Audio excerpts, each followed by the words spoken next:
In that cold Columbus courtroom, my wife of 26 years looked straight at the judge and called me a freeloader. Said I hadn't worked in years, said I was living off her.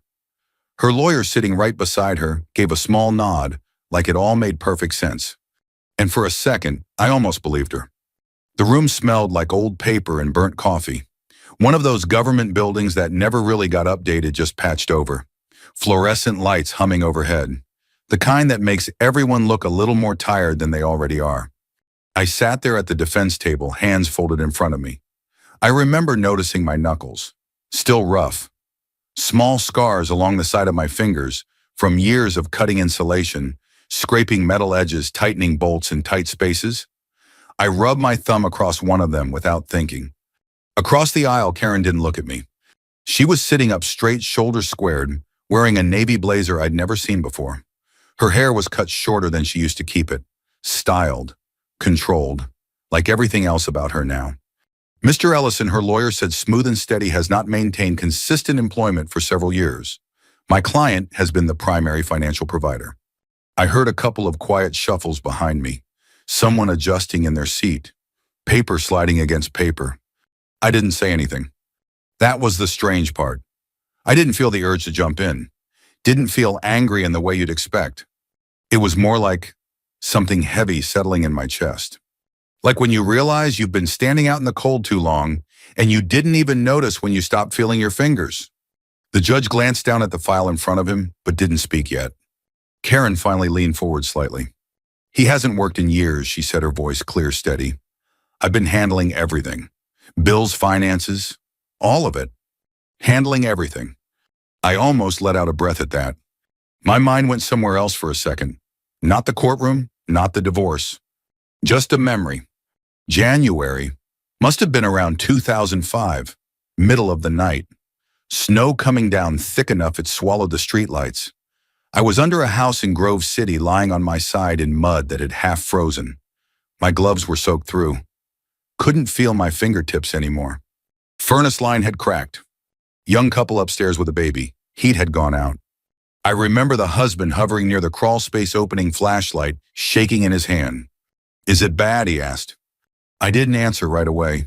Just tightened the coupling, checked the seal again. It'll hold, I said finally. You're okay. I drove home at 3 a.m.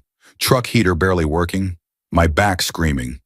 But I had enough on that job to cover the mortgage that month and the necklace Karen had pointed out in a store window a week before. She wore that necklace in court. I saw it when she shifted in her seat. Funny what sticks with you. Your Honor, her lawyer continued, we are requesting spousal support based on my client's financial contributions over the years and Mr. Ellison's lack of income. Lack of income. I let that one sit. I could feel my jaw tighten, but I kept my eyes forward. There was a time years ago when Karen would have laughed at something like that. Back when we were starting out, when the business was barely more than a truck, a toolbox, and a phone that wouldn't stop ringing. Back when she used to tell people Mark's the hardest working man I know. Now she was calling me a freeloader in a room full of strangers. I shifted slightly in my chair. The wood creaked under me. The judge flipped a page. No one spoke. That silence stretched longer than it should have. Long enough that even Karen glanced up just briefly, like she was trying to read his expression. I didn't look at her. I kept my eyes on the desk in front of me. On my hands. On the small things. Because if I looked up, if I really looked at her, I wasn't sure what I'd feel. Anger, maybe. Or something worse. Regret has a way of sneaking in when you least expect it. Not regret for the work. I never regretted that. But for all the times I thought things were fine, just because no one was arguing. For trusting that quiet meant everything was solid. Turns out it just meant I wasn't paying attention. The judge cleared his throat softly. And that's when I realized this wasn't going to go the way Karen thought it would. But I didn't say anything yet. I just sat there and waited. Because for the first time in a long time, I didn't feel the need to defend myself. Not right away. Not like this. Let them talk. Let them say everything they came here to say. The truth had a way of showing up eventually. You just had to give it space. And I had time. More than they realized. I met Karen in the summer of 1997 at a county fair just outside Columbus. Hot day, dust in the air, the kind that sticks to your skin and doesn't wash off until the next morning. She was standing in line for lemonade, fanning herself with a folded brochure, laughing at something the woman next to her said. That laugh, it was easy back then, came quick, didn't feel measured.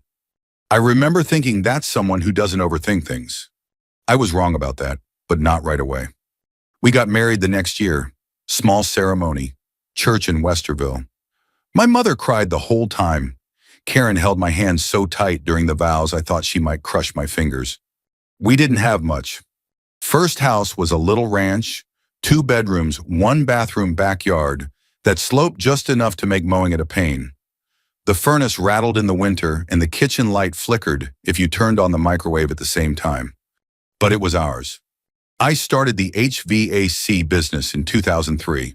Before that, I'd been working for another company, long hours, low pay, no real say in anything. Starting my own thing wasn't some grand plan. It was just necessary. First year was rough. Truck broke down twice. I remember sitting on the side of I-71 with the hood up, staring at an engine I couldn't afford to replace. Karen brought me a sandwich and a bottle of water, sat on the curb next to me. We'll figure it out, she said. And we did. Those early years, they were hard, but they were honest. I worked. She kept the books. Nights were simple TV on low, both of us, half asleep on that old fabric couch that sagged in the middle. She used to tell people about me. My husband works in all weather, she'd say. Doesn't matter if it's midnight or Christmas. She sounded proud. That mattered more than I ever admitted. Over time, things got better. Steady clients, a couple of small commercial contracts, enough that I could breathe a little. Not rich, not even close, but stable. By 2010, I wasn't crawling under houses as much anymore. My back couldn't take it the way it used to. I started focusing more on contracts, partnerships. Other guys handled the labor. I handled the deals. The money improved. But it didn't look like work anymore. And I think that's when something shifted. At first it was small. Karen started reading more about investments, talking about making money work smarter, watching financial shows in the evenings instead of whatever we used to have on. She began using words I didn't recognize. Diversification, asset allocation, long-term growth strategy. I'd nod along, not wanting to slow her down. Then it changed from sharing to correcting. We were at a dinner once, neighbors, nothing fancy. Someone asked what I did. I run HVAC contracts, I said. Karen smiled, but it didn't reach her eyes. Well, technically, she added, he's more of a passive owner now. The real value comes from how we've structured the income. I remember the table going quiet for a second. Not awkward, just different. I laughed it off, but I felt it. Little things like that started happening more often. She took over the finances completely around 2016. It wasn't a fight. There wasn't some big conversation. She just said, I think it's better if I handle this full time. You've got enough on your plate. And I agreed. Because I trusted her. Because that's what marriage is supposed to be, right? You divide things up, you rely on each other. Looking back, that might have been the moment I handed over more than I realized. The house changed too. Not all at once. First, the couch. That old fabric one, the one we'd had since the early years, it was worn out, sure. But it was comfortable. You could fall asleep on it without thinking. She replaced it with this leather set. Expensive, sleek, the kind you see in magazines. Looked great. Sat terrible. Too stiff, too cold in the winter, too hot in the summer. I remember shifting around one night trying to get comfortable. You'll get used to it, she said, not looking up from her tablet. I never really did. That became a pattern. Things looked better. Felt worse. Our conversations got shorter. More functional. Did you pay this? Did you call them? I moved some money around. I didn't ask many questions. Part of me didn't want to know. The kids had already moved out by then. House felt bigger, quieter. I started spending more time in the garage, not working, just being there. Tools still hanging where I left them. The smell of oil and metal, familiar. Inside the house, everything felt arranged, controlled. One night I caught myself standing in the kitchen looking around like I was visiting someone else's place. And that thought stuck with me longer than it should have. When did this stop feeling like mine? Karen was still there, of course. We still ate dinner together, still shared the same bed. But something underneath had shifted. Not broken. Just moved out of place. I think she saw me differently. Not as the guy who built something from scratch, but as someone who had slowed down. Maybe even someone who wasn't keeping up. And I didn't push back. Didn't argue. Didn't ask what changed. That's on me. It's easy to look back now and connect the dots. At the time, it just felt like life moving forward. People change, priorities shift. You tell yourself that's normal. You tell yourself everything's fine. Until one day, you're sitting in a courtroom listening to the person who used to be on your side describe you like you're a burden. And you realize maybe things didn't change all at once. Maybe they changed slowly enough that you just didn't notice when you stopped being part of the picture. I didn't find out about Daniel Cross from a message or a late-night phone call. I found out because he stood 10 feet away from me in that courtroom and spoke about my finances like they belonged to him. That was the first thing that didn't sit right. The second was the way Karen looked at him. Not obvious, not inappropriate. If you didn't know what you were looking for, you'd miss it. But I'd spent 26 years watching that woman's face. I knew the difference between polite and something else. This was something else. It hit me a few weeks before the hearing. We were still living in the same house back then. Separate rooms, mostly quiet, moving around each other like strangers trying not to bump into one another.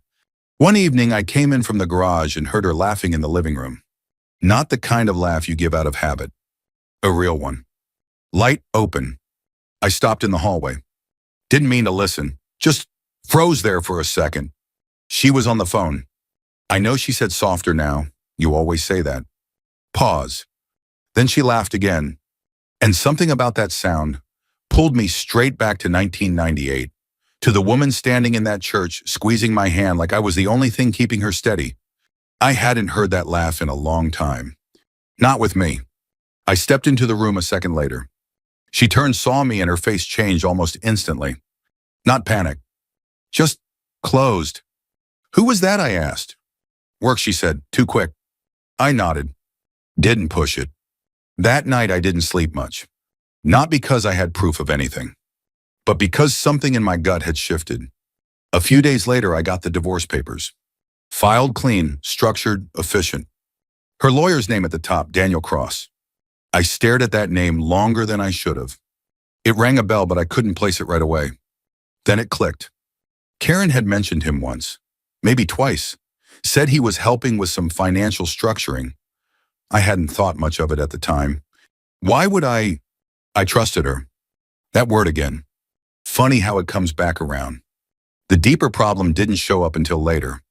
When we got into the financial disclosures, Daniel sat across from me in one of those small conference rooms during a preliminary meeting. Legal pad in front of him. Calm. Collected. He flipped through a set of documents like he'd seen them 100 times. Mr. Ellison, he said you've reported minimal active income over the past few years. Minimal.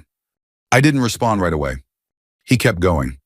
Based on what we've reviewed, your contributions appear inconsistent at best. That's when I looked up at him. Really looked. And I realized something. He wasn't guessing. He wasn't fishing. He was certain. Too certain. About numbers that weren't simple. About income streams that didn't sit in one obvious place. Stuff that only Karen and I had access to. A quiet kind of clarity settled in. I didn't say anything in that room. Just nodded like I was following along. But inside, something locked into place. That night I made a call I should have made years earlier. An old friend of mine, Rick Dalton, accountant, known him since before I started the business. He picked up on the second ring. Mark everything, all right? Not really, I said. I need you to look at something. There was a pause. All right, he said. Bring it by. We sat at his kitchen table the next morning, coffee between us, papers spread out. Rick didn't talk much at first, just flipped through documents, eyebrows pulling together the further he went. Every now and then, he'd circle something, tap his pen against the table. Finally, he leaned back. Mark, he said slowly, who's been handling your distributions? Karen, I said. He nodded once, like that confirmed something. And you've been reviewing these? I shook my head. Not closely. Another pause. Then he slid one of the pages toward me. See this, he said, pointing. This stream right here, this should be showing up consistently. It's not. I looked at it, didn't fully understand it, but I understood his tone. And this one he added, flipping to another page. Redirected, different account. I felt something tighten in my chest. Are you saying? I'm saying, he cut in gently. You're not seeing everything you should be seeing. We sat there in silence for a few seconds. The refrigerator hummed in the background. Somewhere outside a car drove past. Normal sounds. Didn't feel normal. Rick said quieter now. I think you've been misrepresented. He chose that word carefully. Didn't say lied to. Didn't say cheated. But I heard it anyway. I leaned back in the chair. Ran a hand over my face. 26 years.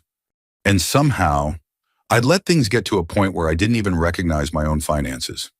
Part of me wanted to get up right then, drive home, confront her, demand answers. But another part of me, maybe the part that had spent years solving problems instead of reacting to them, held me in place. What do? I asked. Rick looked at me for a long second. You get everything he said, every record, every contract, clean copies, and then you let someone who knows how to use it, use it. I nodded slowly. On the drive home, I didn't turn on the radio. Didn't call anyone. Just drove. Thought about all the times Karen had said I've got it handled. All the times I'd said, okay. Was I blind? Maybe. Or maybe I just didn't want to see anything that might have complicated things. There's a difference. By the time I pulled into the driveway, I'd made a decision. No yelling. No scenes. No accusations. If she was building a version of me that didn't exist, I wasn't going to argue with it. I was going to let it stand, right up until the moment it couldn't anymore. And then, I'd let the truth do what it does. Quietly. Completely. I met Linda Harper 3 days after sitting at Rick's kitchen table. Her office was on the second floor of an older brick building downtown. No fancy lobby, no glass walls, just a narrow hallway, worn carpet, and a door with her name on a small brass plate. Inside, it smelled faintly like paper and peppermint. Linda was already seated when I walked in. Late 50s, maybe. Short gray hair, no nonsense in her posture. She didn't stand up right away, just looked at me over her glasses. Mark Ellison, she said. That's me. She gestured to the chair across from her. Sit. I did.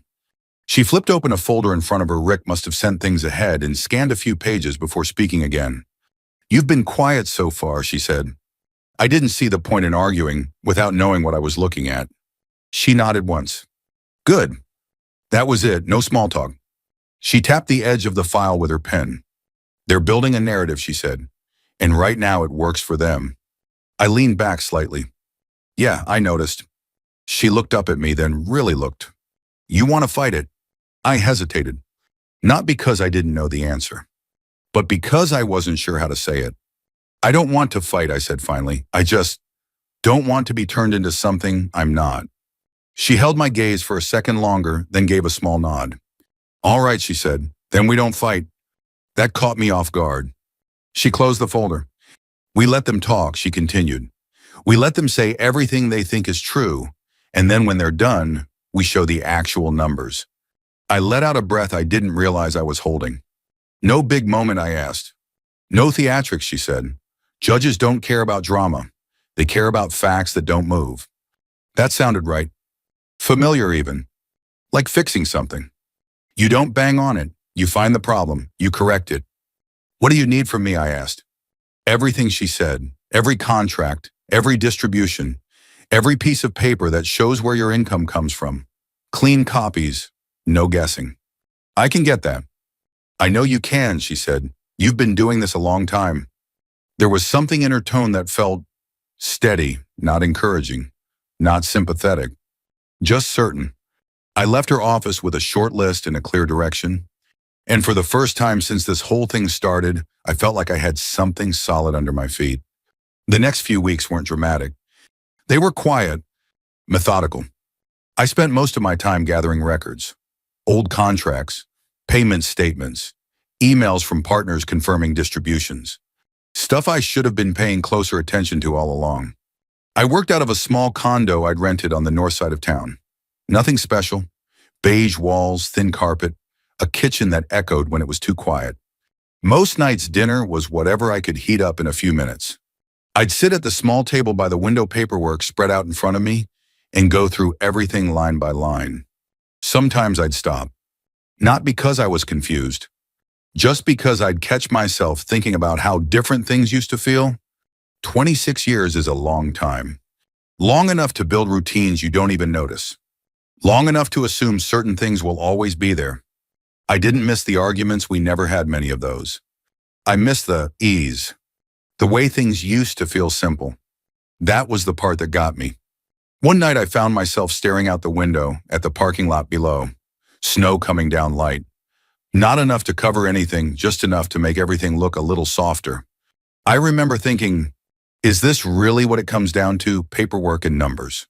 Then I looked back at the documents in front of me, and the answer was yes. Because those numbers, they weren't just numbers. They were years, time, effort. Everything I'd put into building something that was now being described like it never existed.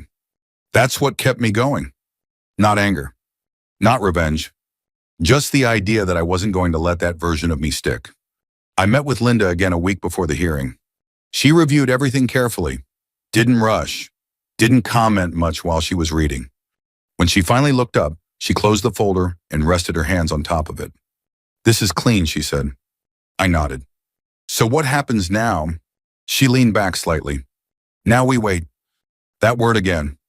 "Wait. You're sure?" I asked. She gave me a look, one of those calm, measured looks that doesn't leave much room for doubt. "They've already committed to their version," she said. "They're not going to back off now, and that's exactly what we need." I thought about Karen, about Daniel, about how confident they both looked in that courtroom. "They think this is simple," I said. Linda nodded. "Good," she said, "let them." There was a short silence between us. Then she added, a little softer this time.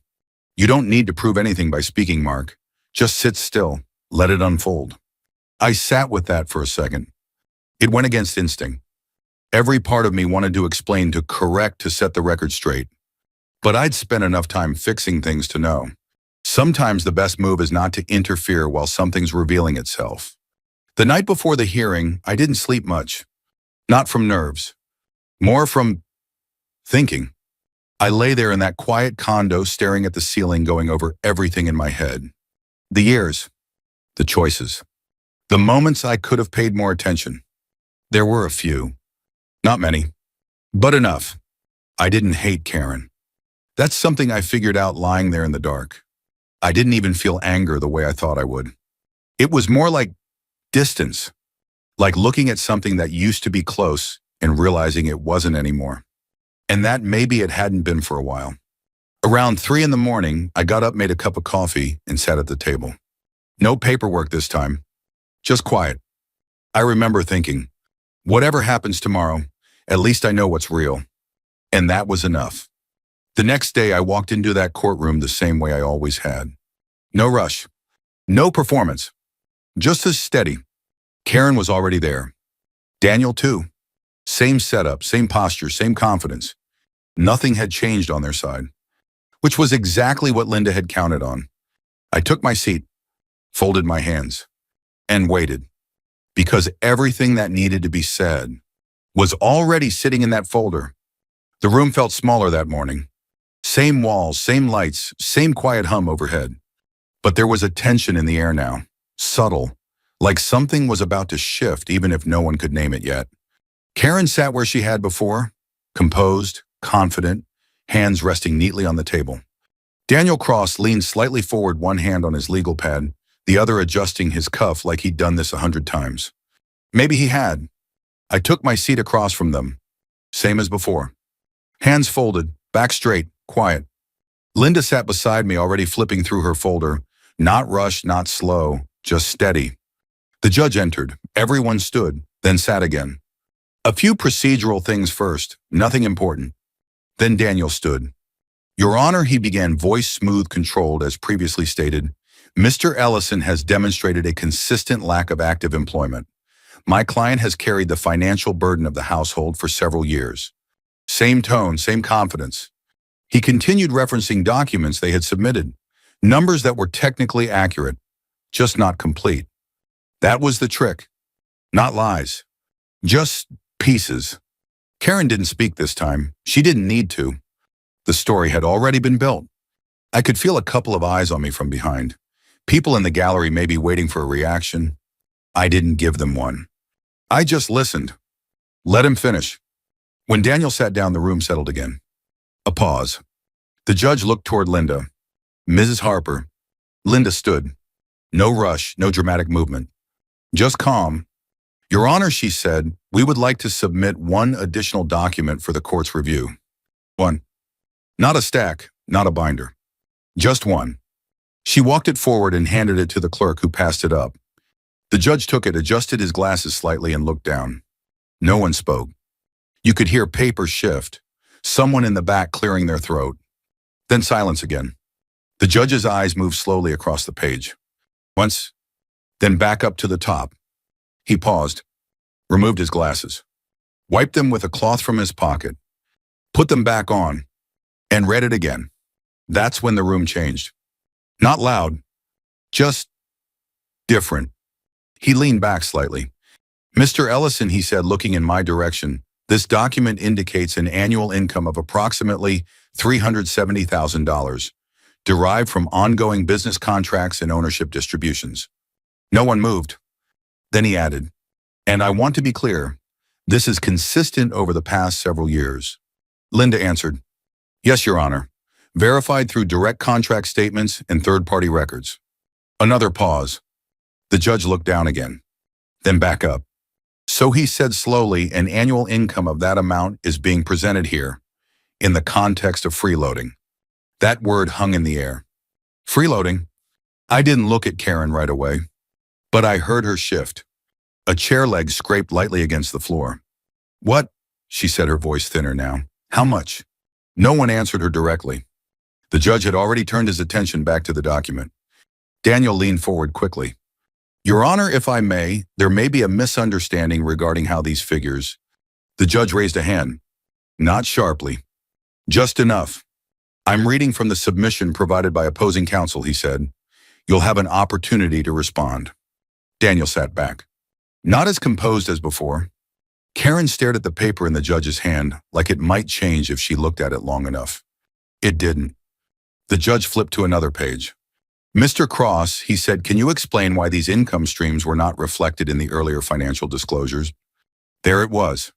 Not loud. Not explosive. Just a question. But it carried weight. Daniel adjusted in his seat. Your Honor, the documentation we received. From your client, the judge asked. A beat. Yes. And you did not independently verify. Another pause. Daniel hesitated. Not to this extent, no. The judge nodded once. Slow. Measured. Then he looked toward Karen.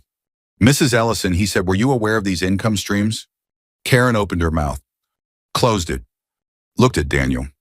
Then back at the judge. I handled the accounts, she said. You thought what the judge asked, not unkindly. Her hands tightened on the edge of the table. I thought that was all there was, she said.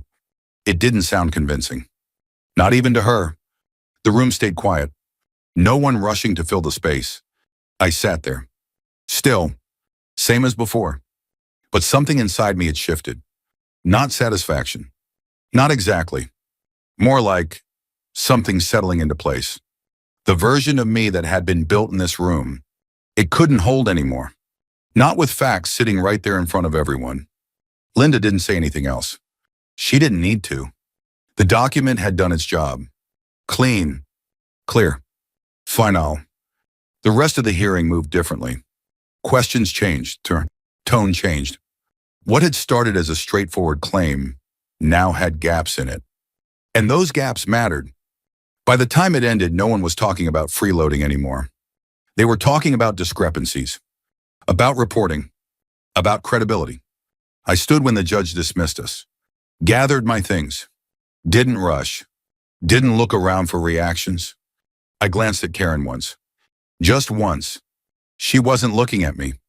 Her shoulders had dropped slightly, not defeated, just not certain anymore. Daniel was already speaking to her in a low voice. controlled again, trying to regain ground. I turned and walked out. Outside the air was cold. Late winter in Ohio. That kind of cold that wakes you up the second it hits your face. I stood there for a moment at the top of the courthouse steps. Took a breath. Let it out slow. Cars passed by. People moved around me. Life continuing like nothing had happened. And in a way, nothing had. Not really. I didn't get anything back that day. Not the years. Not the marriage. Not the version of things I thought I had. But I got something else. Clarity. The truth. Where it belonged. Out in the open. And that was enough. I walked down the steps, hands in my coat pockets. Didn't feel the need to look back. Because for the first time in a long while, I knew exactly where I stood. Turns out, you don't need to raise your voice to be heard. You just need the truth. And the patience to let it land. If you've ever been underestimated by someone who used to know you best, I understand. Sometimes the strongest thing you can do is stay steady and let the truth speak. If this story stayed with you, I'd like to hear your thoughts.